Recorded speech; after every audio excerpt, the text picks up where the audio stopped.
To further broaden my understanding of Grayson Perry's process, I decided to experiment with sewing. So for all of these, I drew from my original designs and then traced them onto fabric, and then I decided to experiment with various types of stitches. So with this first one, this was originally one of my characters that was based off of an art foundation student. So from drawing my design, I then cut out the blue fabric as well as the orange fabric and then the form of a running stitch, because this is the most childlike way of presenting sewing,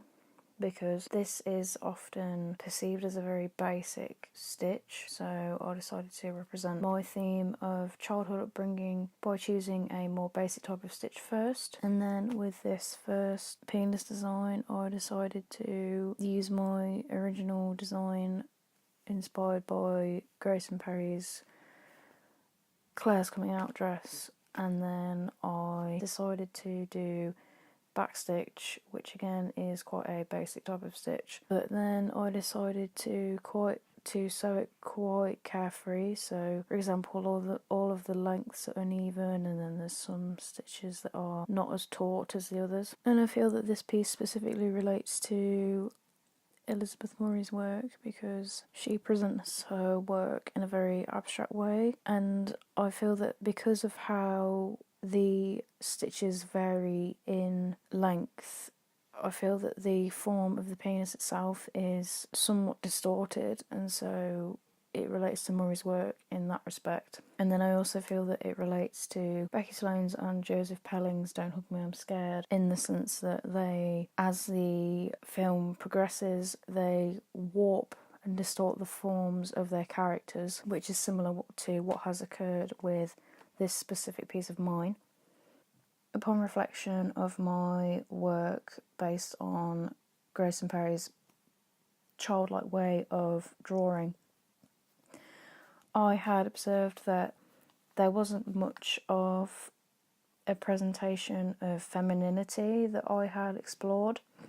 I mainly focused on masculinity. And so I went back to that and decided to draw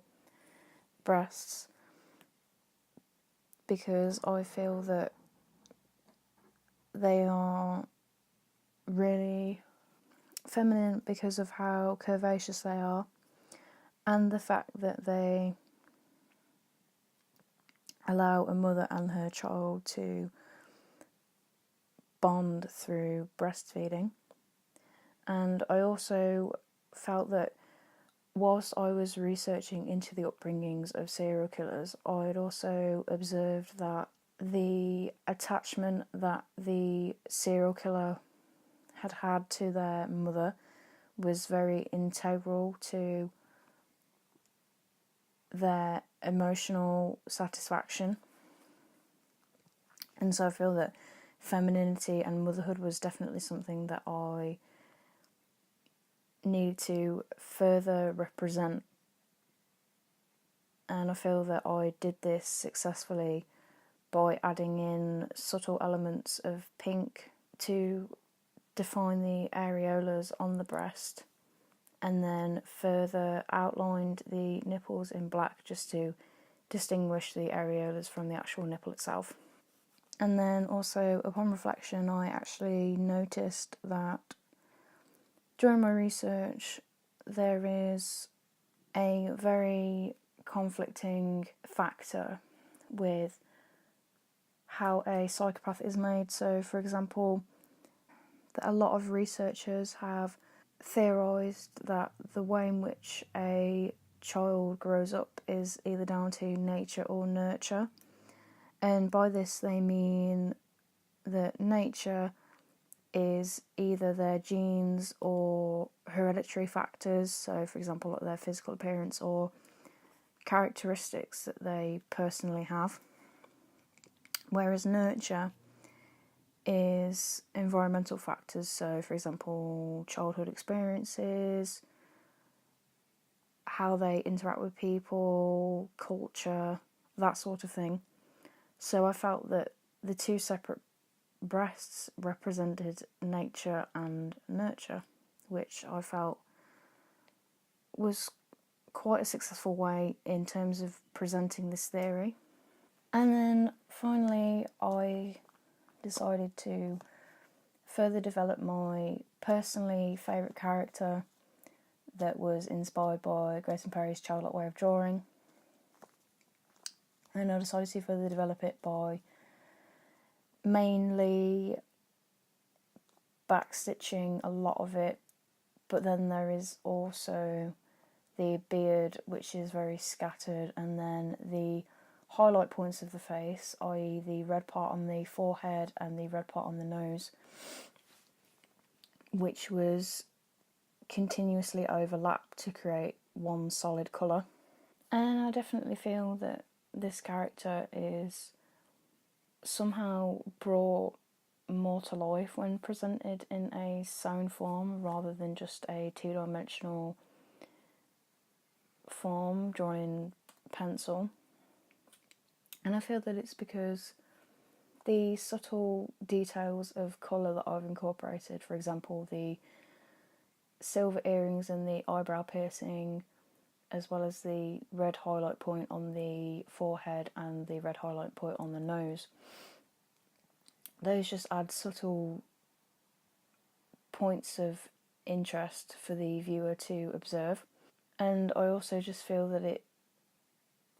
although it emphasises those certain parts of that character's face, I also feel that it in turn emphasises the composition as a whole, because the viewer is forced to look at specific places and then in turn look at the piece in sections and then as a whole. And then upon reflection, I had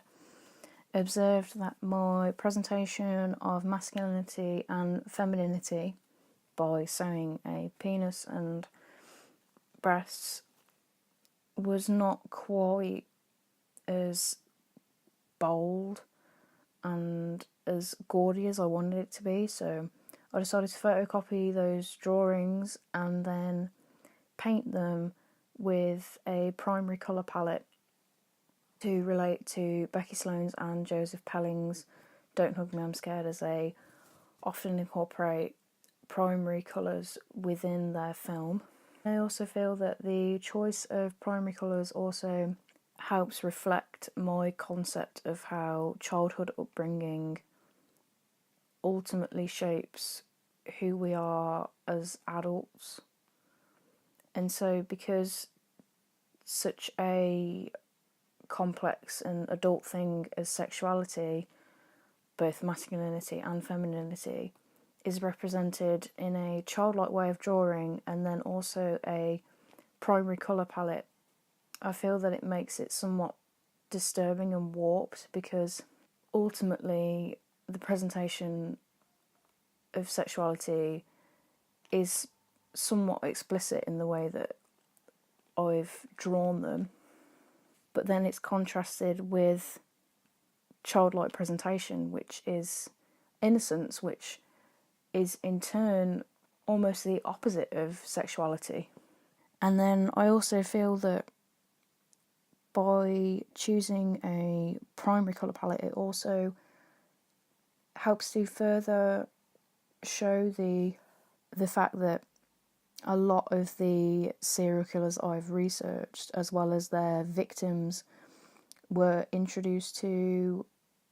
sexuality at such a young age through sexual abuse. And so I feel that by choosing to present it in a childlike way ultimately highlights how their innocence was taken from such a young age, and it's almost no wonder that they ended up externalising all of this sexual abuse and all of these horrific things